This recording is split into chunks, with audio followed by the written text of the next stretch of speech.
Welcome to another episode of the Dibbly Dobblers Cricket Podcast. As always, I am your main host, Callum, and as always, I am joined by producer, director, dinner lady, all-round good guy, Andrew. How's it going? Yeah, not bad. How are you? Not too bad, not too bad. Yeah. I've just noticed that your mouse in my top match. They do actually. And my they? microphone. Look Yeah, at, I mean, they're kind of slightly different shades. On brand, But, aye, but- you know. Yeah, So, good you know, spot. Just spot on the camera there. Yeah, So, Good chat. We're back in familiar surroundings. yeah. Back into my kitchen. Aye, not in Richard Rennie's Love Dungeon, like the last interview. Sorry, office. That's what we're meant to say. Office. He keeps Dino captive in there. To be fair, with that haircut he had, I think a hairdresser had taken him captive as well. So,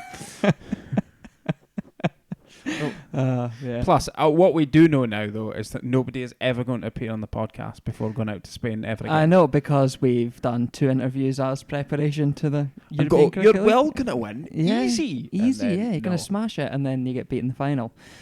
Oh, disappointing stuff. Disappointing. Just drew the straw show. It's the finals week this week as we record. I've not Yes. seen the Irish team are bossing it from what I've Aye. seen. CIYMS.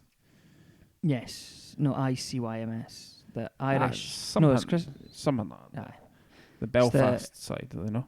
Yeah. The CIY, Christians of Ireland Young Man's Society. Do they have Basically YMCA. I was going to say, type do they have a thing. dance as well? Yeah. They totally could, like. Doesn't really work for the people who are listening to this, but hey, I was dancing just so How you know. doing the S?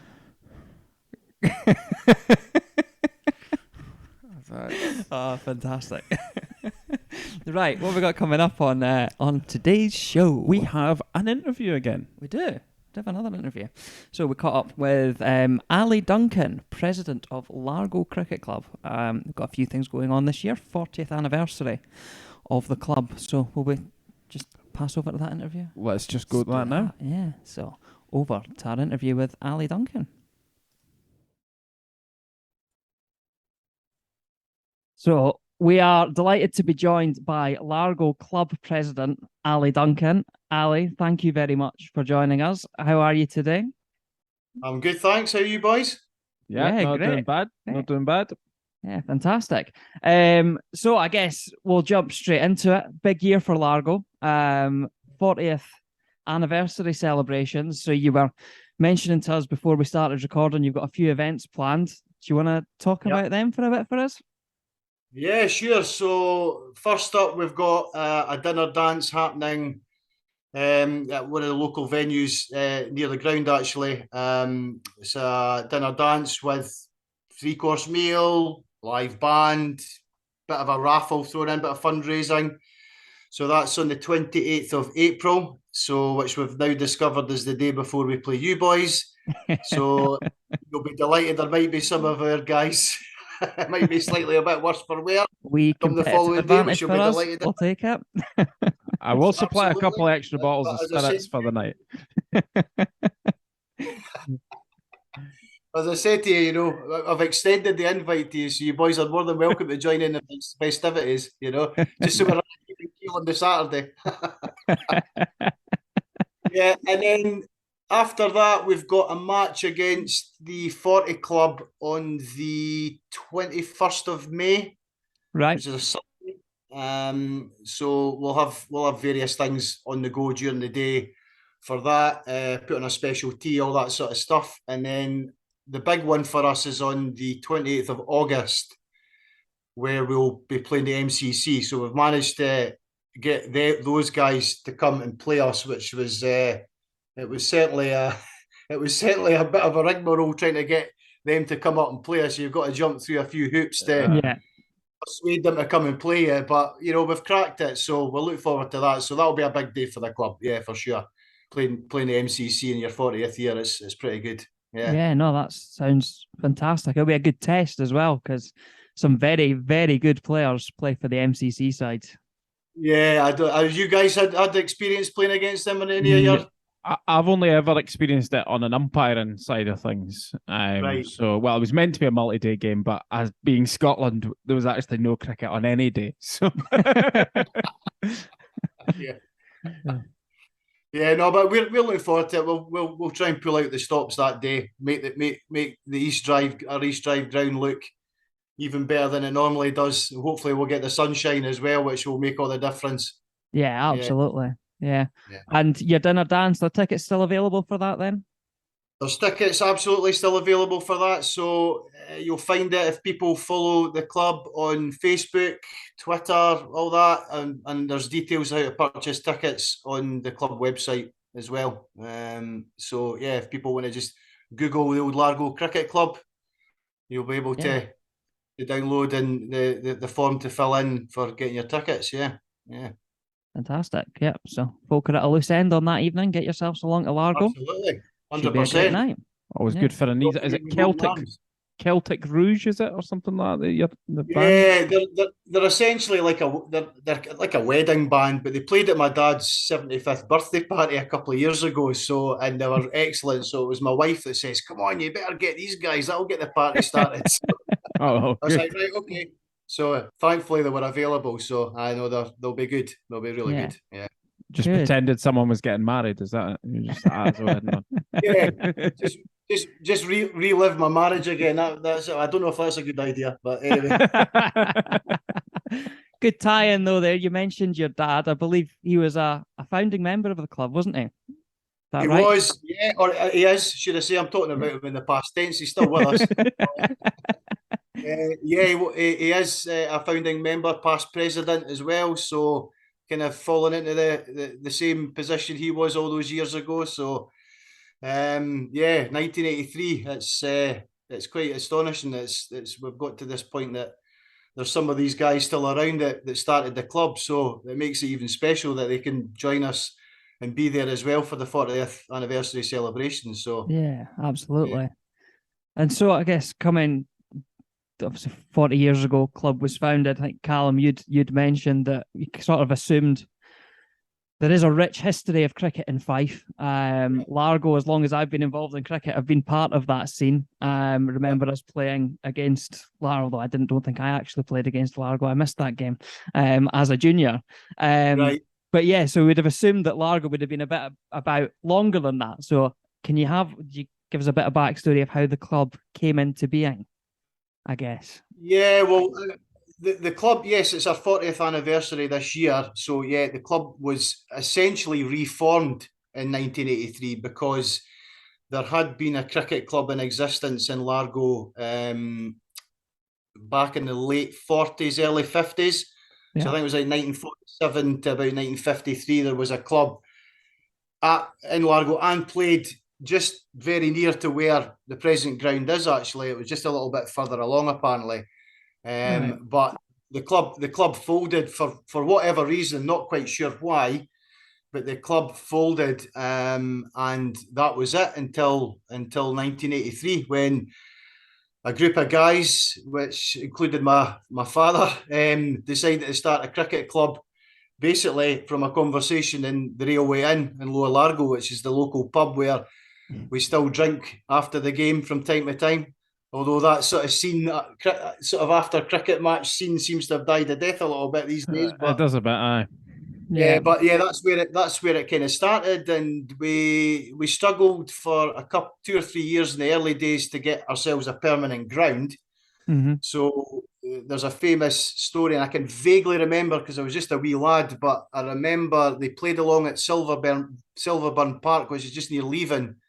Right. Back in the early days when they had to sweep the donkey shit off the off the off the pitch before they could play. Somebody brought their own lawnmower down, cut a strip in the middle of this donkey field, and away they went. So that's how it went for a little bit. They also played along at Wade Academy in Anstruther on a really old artificial pitch. Right. In 1986, we managed to get the permission from Fife Council to play at the current East Drive ground. So a square was put down. The club all got involved, laying the square. And to open the ground back then, we played the then recently crowned UK Village Cup champions in Fruki. They brought their cup winning side down to play us, which was a big thing, obviously, Yeah. because we're just starting out really as a young club. But I'm not sure who it was, but we had a contact at the club at that time who was able to get Mike Denness, former Scotland and England cricket captain.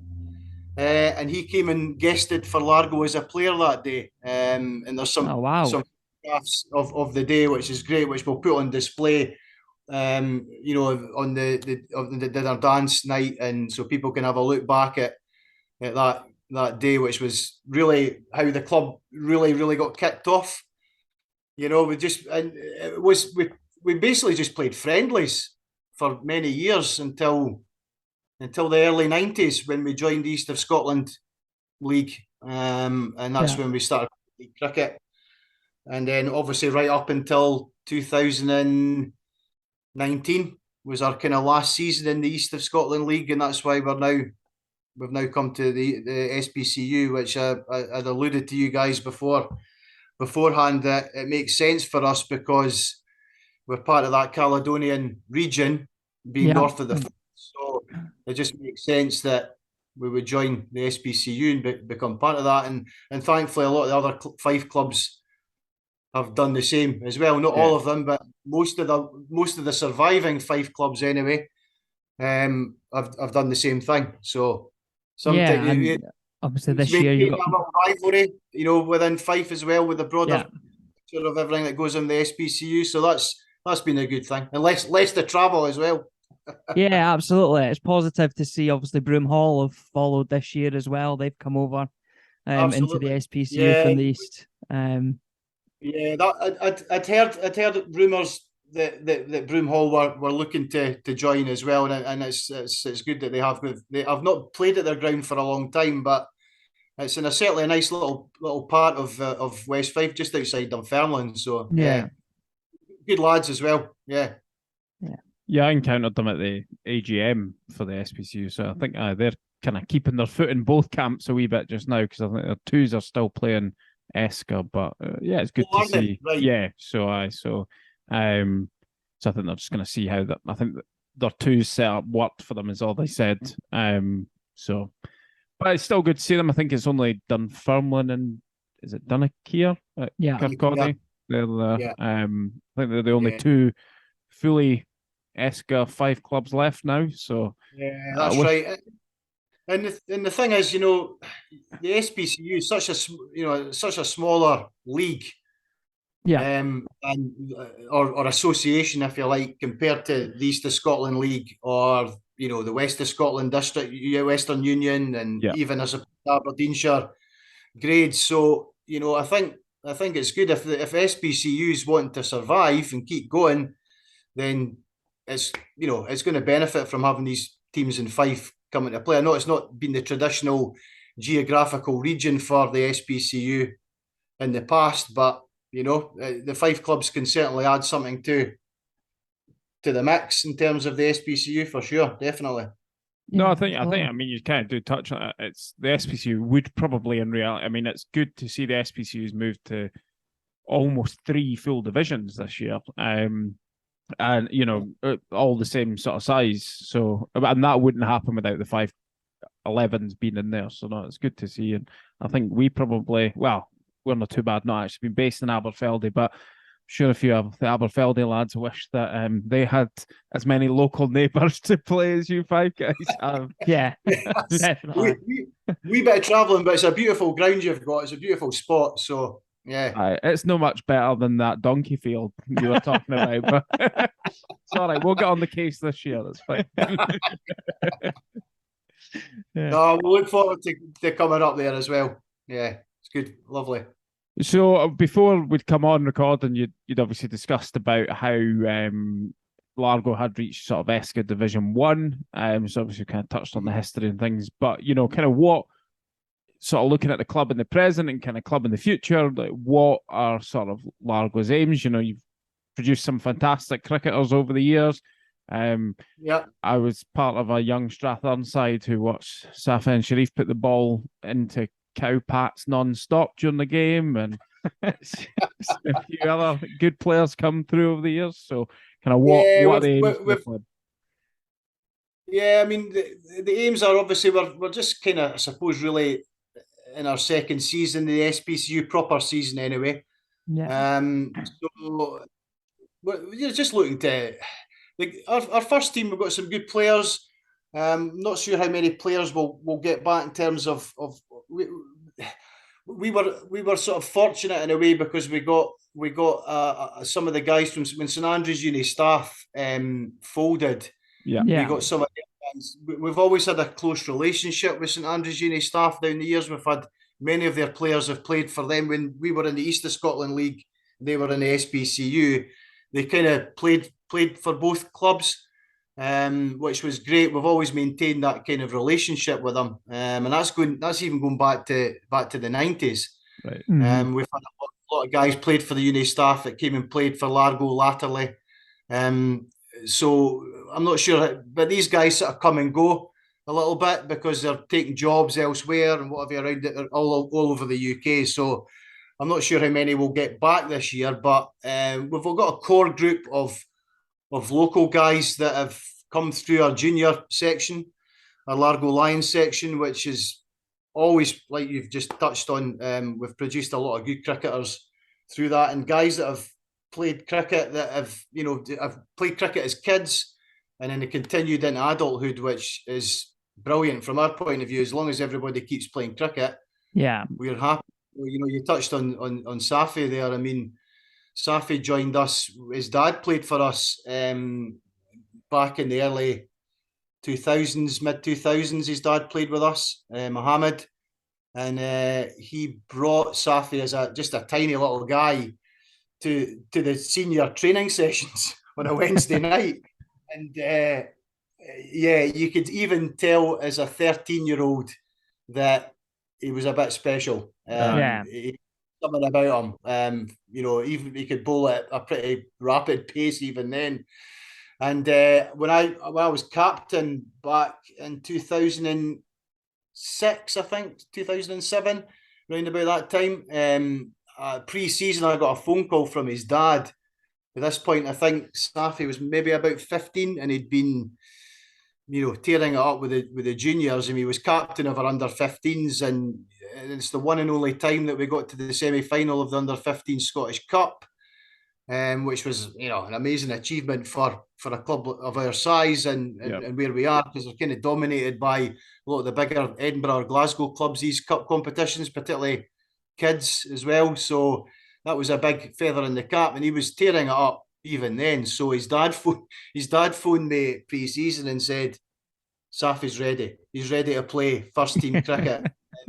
Of course, I was just a young captain at the time. I was like, okay, Sharifi, yeah, okay. We've got a pre-season friendly against Cooper, who were around at that time. Yep. We'll get him in and see how he gets on. And yeah, no problem. So yeah, got to that pre-season friendly against Cooper, and he took 6 wickets.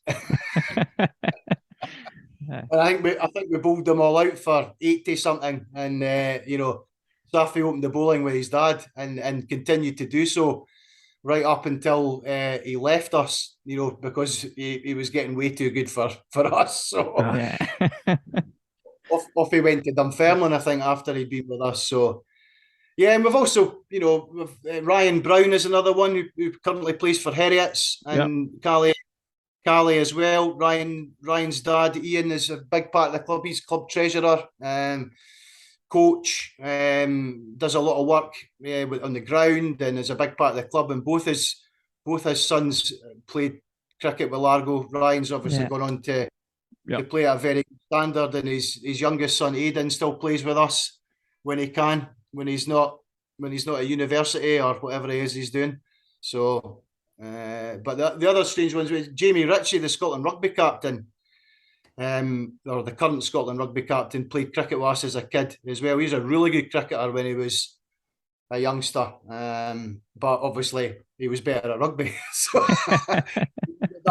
ended up captaining his country of rugby, which is fair enough, so Carlton can't got complain. Hugo Southwell back, so you never know. Maybe in a couple of years when he hangs up the rugby boots, you might get him back along. Might get the benefit of Jamie Ritchie. Yeah, that's right. That'd be nice. Yeah, definitely. Yeah, but quite intimidating on the pitch anyway. I don't think I'd fancy being that bowler. No, definitely not. No. So, yeah, but we've always had a thriving junior section. And our current captain, Hugh Gillen, he played under 15s Scotland level, and he still lives in the village, and captains the club now. So we've always had that. We've always had that junior section that have produced it, because we can't really rely on anything else. We have to try and produce our own. Yeah, absolutely. Yeah. Because of geographically where we are, we're not in a big city. We're not even near a big town. To try and persuade youngsters to come and play cricket, it's not always easy. So we've got a great bunch of junior coaches that go out. We've been around primary schools pre-COVID, obviously, and we've benefited from that, and just word of mouth, and kids whose parents, luckily enough, are cricket fans. Because of where we are, we cover quite a big geographical part of Fife. There's no other club. You've got Falkland and Fruchie sort of to the west and north of us. Yeah. And then obviously mentioned, you've got Dunakeer, and Kirkcaldy, and then further west you've got your Broomhalls and Dunfermline Carnegies. But really anything east of that, so the East Newt, right up to St Andrews, there's no other club. So we can pull on quite a large geographical region to get kids or players from, but it's still not as easy. You've got to try and bring them through. So absolutely. Something we heavily rely on, is bringing kids through. Very picturesque ground you've got to go and play at as well. That probably helps things, It's not like a turning up to we're very lucky. Yeah, we're very lucky with that. It's a magnificent ground, and like I said to you earlier, when the ground was opened in 1986. We never would have thought we would get a pitch as good as that, because the wicket is genuinely very, very good at Largo, and it is. We look after it. We've always looked after it, but I think we're helped just by the type of soil that's there. It's quite sandy, so it dries very quickly because we're very close to the beach here at Lower Largo. So links cricket. Definitely. Yeah. So, the wind will help dry it as well. Yeah, and then the views and everything help. So it's. I mean, the day we were there last summer, it was a stunning day, and it is just, on a day like that, it is a gorgeous place to play your cricket. It really is. I suppose that leads on to, so last year, your first team were in the hunt at the top end of Division 1 for the majority of the season. Ultimately just fell a little bit short. You mentioned obviously potentially some challenges with retaining some of the guys that were there last year. But what are your hopes and expectations coming into this season? So, well, obviously big year for the club. So 40th anniversary. So we want to try, and it'd be nice to get some achievements in that. So Hughes, having spoken to Hughes briefly over the winter, he's quite keen to push for promotion or top of the league anyway. Whether we would take promotion, I don't know. It's quite a commitment and a step up, into the championship. Yeah. From Division 1, there's a lot more travelling, a lot more commitment, but you'd certainly have a go at trying to win the league if we can, if it's possible. It's really difficult because you just need to see how you are. First couple of games, you got to sort of see how it goes. But if we got in a run, there's no reason why we couldn't do so. Yeah, I mean, hopefully you have a setback first up, obviously. We do apologise that you'll be, one loss from one game. We have to apologise. We'll blame a hangover from the dinner dance on that then. But it's an earlier start time for you as well. That doesn't even help things. No, they might still be drunk when they're playing, which could go either way, boys. I've been on tour with people, and that wasn't always a disadvantage. Exactly. I've been there myself. But yeah, no, yeah, we're just we're not here to take on, to see if we can win leagues and be, into championship cricket and all the rest of it. We're just going to see how it goes.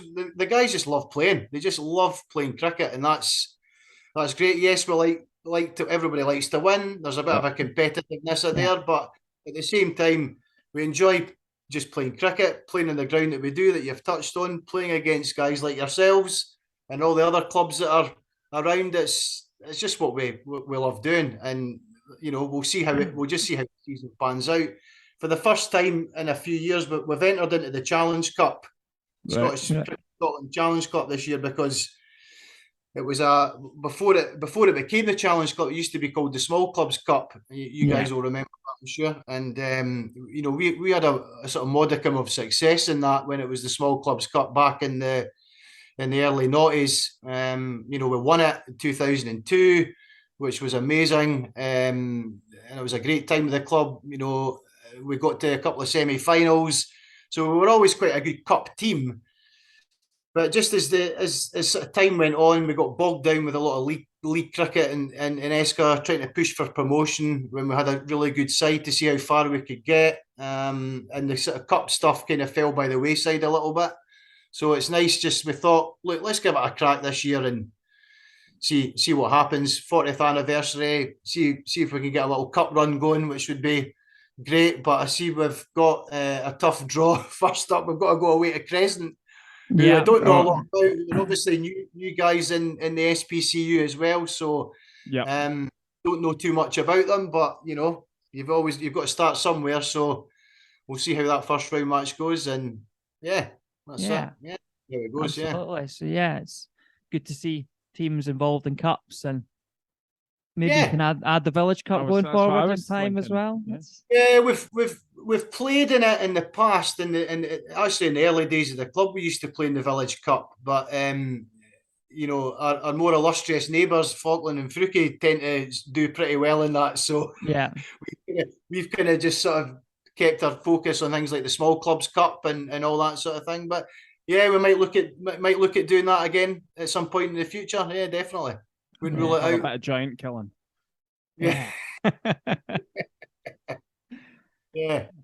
Right, well, I think Zoom is threatening to punt us off this call, so we should probably wrap things up. But it's been really good chatting to you, Ally, and and if we don't, hopefully we might see you along at the start of the season. I will do. I'll make sure I'm there. I probably won't be playing, but I'll make sure that I'm shouting stuff at you guys on the boundary. Probably still with a beer in my hand. You never know for the night. Oh well, you bring one for me, that'll be fine. Not a problem. Not a problem. But no, we really appreciate your time. And look forward to seeing what your special year's got ahead of you. Yeah, and all the best for the season ahead. Yeah. Yeah, appreciate it. Thank you. Yes. Well, thanks again to Ally for talking to us. I thought it was a really good interview. So someone that can talk just as much as you, Callum. I was just saying the same thing. Stole my line. I did. Great. I had a feeling you were going to say that. So yeah, jump in. Right. What's next? What are we chatting about? Well, I think we can't not talk about the recent Cricket Scotland review that was published 2 days as we record, middle of the week. Yeah, it was released. To say it's had mixed reviews. Mixed reviews of the review wouldn't be unfair. Yeah. We're not going to go into the ins and outs of all sides of this, because I think it would be fair to say there's quite a divisive situation currently in the Scottish game.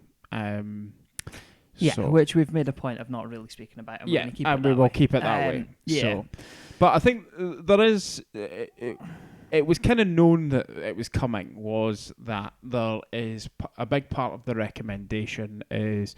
Well, I suppose a big part of it is there's currently 2 boards and they want to amalgamate them, basically make the CS, the current Cricket Scotland board, be the board for the Cricket Scotland CS. It's basically the holding company. So what? Yeah, and that their board are currently the council, aren't they? Yes. Yeah. So, but it's recognised the Cricket Scotland are the governing body, and the review is that the board are the correct people to be in place. And I get why a lot of that is. Probably the one side to it that maybe feels a little bit missing from that for me is there doesn't seem to be a lot of representation from the game. In that, like currently there's usually a representative from like each region and league and things like that on the current board. But one of their focuses is that there would then be subcommittees. Yeah. So I suppose that would be their answer, is that's the way around it, is that these other bodies and interested parties would be represented in the subcommittees. So that'd be a bit of a change, probably for your average cricketer, probably will make no difference in reality. Yeah, I'd say that. So that's not highly controversial, I can't see. But there will be people mumping their gums about it, probably most notably the board members of the current holdings company, you would imagine. But, well, I know that to be the case. So, so probably the other thing that I certainly picked up on was that there is the conversation about player registration. Yeah. And that's probably not controversial in its own right. I think comparing it to other grassroots sports, as you know, I used to referee football, and the way that I think the Scottish Football Association do player registration is a lot better than the way that Cricket Scotland do player registration, because everyone is registered centrally on the same system. Your referees all get a team sheet with all your players have to be registered. I wouldn't be averse to seeing that come into Scotland. We have seen that in Scotland to a degree. Player reg was a system that was used. Although, as being an umpire, trying to use the sheets was a nightmare, because when clubs had black and white printers and you were like, cool, there's 11 marks on a page here. So it kind of defeated the purpose of printing pictures, because you couldn't tell who anyone was anyway. Yeah, I mean, to be fair, in football they don't use that. It's just all on your registration number, so you could still get around it. But at least every player's properly registered and is on a team sheet with their registration details, and it's consistent across the game, which it currently isn't, I don't think. Not that I'm aware of. There is the scoring system that requires you to have input them, which slightly, but proper player registration does not exist, certainly not on a centralised basis. So I don't think there's any problem with that. I believe Sports Scotland have been telling Cricket Scotland they need this for donkeys, is my understanding. I believe that a lot of funding actually that CS probably could have accessed either now or in the past, they've almost kind of been restricted or cut off from it because they don't have player registration, therefore don't have accurate information about the number of players in the game and things like that. Yeah. So that's, I think, again, I'm all right with that. Feels sensible and non-controversial. But I guess what we're getting onto is the next part of the same sort of proposal. So that's to move away from club membership fees and towards individual membership fees for the governing body. So every player essentially would have to be a member of Cricket Scotland. Which I think, when you consider probably the higher levels of the club game, makes sense. Yep. I have huge concerns about it when you get down to, if we were talking regionally, like SPCU Division 1 and Division 2, or R&D cricket as well. Yeah, I think it has a massive impact that maybe hasn't been fully ascertained. Well, I think that, without going off on a tangent, that's one problem with the review overall. It feels like it's been written with still the club game in mind, but probably the higher end of the club game in mind. Even a fee for players, if it's not astronomical, I can see that it's maybe manageable. I think it's the follow-on to that I really see a big problem with, where if you're not a registered member, you're not allowed to play. And particularly when you go down to the levels you mentioned, good luck with that, because what you're going to end up with is you're going to end up with many weeks of 7 guys playing 8 guys. Yeah. Players. Yeah, I think actually the charge per individual is probably okay. I don't think it should be personally payable by the individual. No. And I also think there should be a threshold so that if you have clubs who struggle to get 11 players out on a weekend, and they maybe go through 30 players a year, a team that has the same 11 every week but has a reliable 14 or 15 that you can get, why should that club pay half as much as a club who gets basically the same number of games at the same standard of cricket, but because they have guys who aren't quite as reliable but come and give you 1 or 2 games a year, why should your fee be twice as much? I don't think it should be. I think there should be a threshold where maybe it's 3 or 4 games and then that becomes payable. Something like that. Thresholds are always difficult because agreeing where the threshold is, if you play 3 games a year, well, okay, you're not regular, but you probably are at least planning to play it. My big concern particularly is around the sort of emergency players that may play 1 game a year, but they might not even play cricket. Yeah. They might just be a mate you've got who's kind of sporty and is happy to... And that's part of the reason for transition to colour clothing, because the idea is it's meant to make... The feeling is it'll make the game more accessible and things like that, and it probably does, because if a guy just has to chuck on a pair of blue or black trackies and you can chuck him a shirt, that's fine, whereas you don't have to find a spare pair of whites somewhere for them. Absolutely, So, it feels, I don't know, it just feels like a big step, like to do player registration and individualised membership. They say that apparently this is common throughout the associate game. I'll be honest, I'll be quite surprised if that's the case. Again, maybe at the associate game at the highest level. Now I'm not saying there's no fact behind that. That could be the case. But I think if you consider some of the countries and the economies that the associate game exists in, I'm thinking you take Nepal, for example. You're not telling me that every cricketer in that country is paying, what would be a tenner an hour money. Well, I have no idea about how that would convert to, but I don't believe that exists, because I think you would just have nobody playing cricket. Well, nobody playing competitive cricket.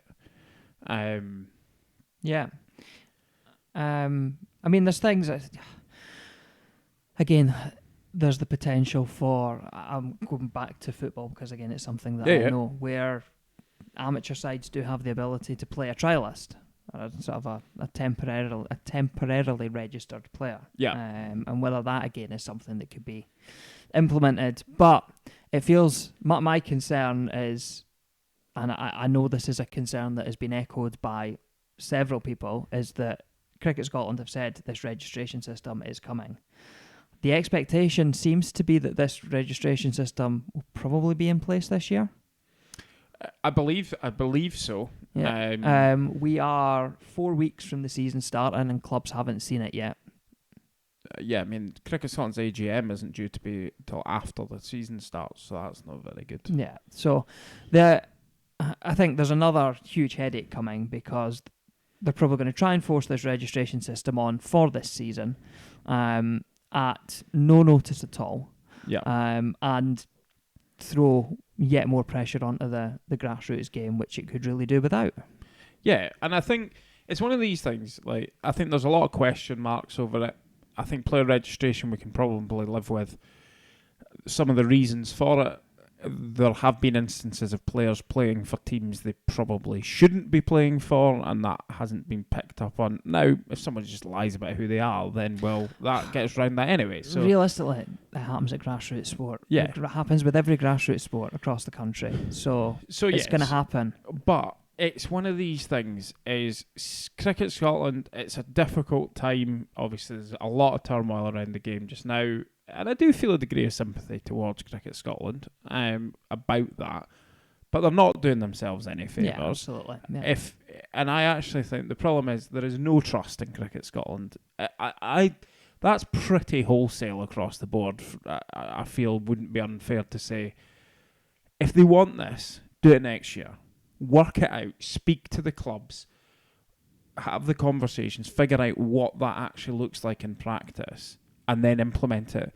And then when it gets implemented for season 2024, it works. Yeah.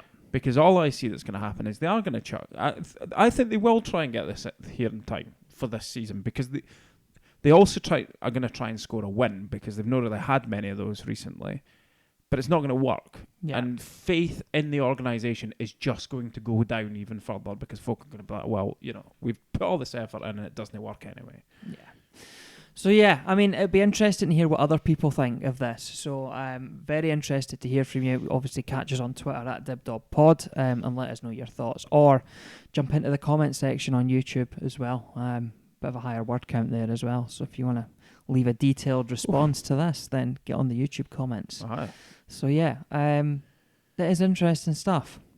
But we'll see. Well, there's been one other bit of news this week. Absolutely. It's just getting there. Oh, well, Yeah. you seemed like You you're jumped dilly-dallying. There It you seemed go. like you were trying to wrap things up there, Andrew. What? Well, I'll let you do it. I do too Yeah. much talking. So- On you go. Sad news, really, in that today, as we record, is it this morning? Was it Was yesterday? it just a smart? I don't know. Every day's a blur. Lost it. Called this week. getting old. Absolutely lost the plot this week. It occurred at some point this week. It did. Good Kyle luck Coetzer, proving what day we record. has announced his retirement from cricket to take up a coaching position with the Northern Diamonds. Fine club. Fine club. Which is the ECB's regional women's side based out of Headingley. Excellent. Wrong side of the Pennines, but we'll let that slide. But yeah, what can you not say about Kyle Coetzer? I mean, what a career! Oh, absolutely. I mean, legend of the Scottish game. Yeah. Like, we sort of had this conversation off air a wee bit. Is he the greatest ever Scottish cricketer? That's maybe a big question. That's probably got lots. But I would argue he's probably the cricketer that has contributed the greatest amount to the Scottish game. I think. Yeah, I think obviously there's Scottish cricketers who have done things in Test cricket and things, Yep. and you could make an argument for them being greater cricketers. But in terms of what anyone has achieved in a Scotland shirt, you'd be hard pushed to find anyone has had a big an impact as Kyle Coetzer's had on the game. Yeah. McLeod was one that we sort of floated as he's had some very big, spectacular innings. Yeah. And, you've got Safin Sharif, Majid Haq, with the ball. Yeah. But, Kyle's got to be right up there. I suppose my question is, how long before we see him as the Scotland coach? Oh, I think it'll happen. But I think, from what I understand, the impression I get from him is he'll want to really know his coaching game before he takes a job like that. He won't want that job too soon. Yeah. So I reckon 2 or 3 years of building some experience, and then we'll see him. It's possibly also one of those you maybe want to take a step away for a period of time at least, kind of let the maybe senior guys who you've played with for 10, 15 years fall away by the wayside as well, and then you're kind of... you might still be coaching guys you know. Like 3 or 4 years' time, you're likely that Berrington, Sharif, these guys are probably, if not already gone, certainly on their way. Very close to their way out. So, I do think we'll see him back as the head coach at some point. Obviously, congratulations to Kyle on an incredible career. Yep. It's one that we've all enjoyed watching. And hopefully we see another like him at some point, because his achievements have just been absolutely incredible in a Scotland shirt. Absolutely. Yeah. What a guy. Indeed. Bradalman are looking though, if you're needing a wee knockabout. And another doubly doubler as well. I'm only needing an opening batting partner. Yeah. Right. Well, we're planning to have another few weeks off before our next episode, and then we're planning to get started about the middle of the month with some preview shows, and then we'll kind of be back up to probably in the full swing of things at that point, unless something dramatic happens in the next few weeks that cause us to have to jump behind the mics. Yeah. I hope not, because I'd like a smooth build up to the season. The and game then just get doesn't going. need it. Yeah. So Yeah. So hopefully I'll see everyone in a few weeks. Yeah. Enjoy the rest of your pre-season preparations, everyone. Actually, I know what I'm impressed with. That you and I both still fit into our t-shirts we got last year. I mean, I'm starting to fit these t-shirts quite well, which is a concern because I went a size up. So all right. Yeah, they're starting to fit quite nicely. Quite snug. But catch us on Twitter at DibDobPod. Please do like, share, review, tell your pals, your family, your granny's Doug. Every viewer is welcome here. And as Callum says, we'll speak to you again in a few weeks' time. Bye, everyone. Bye.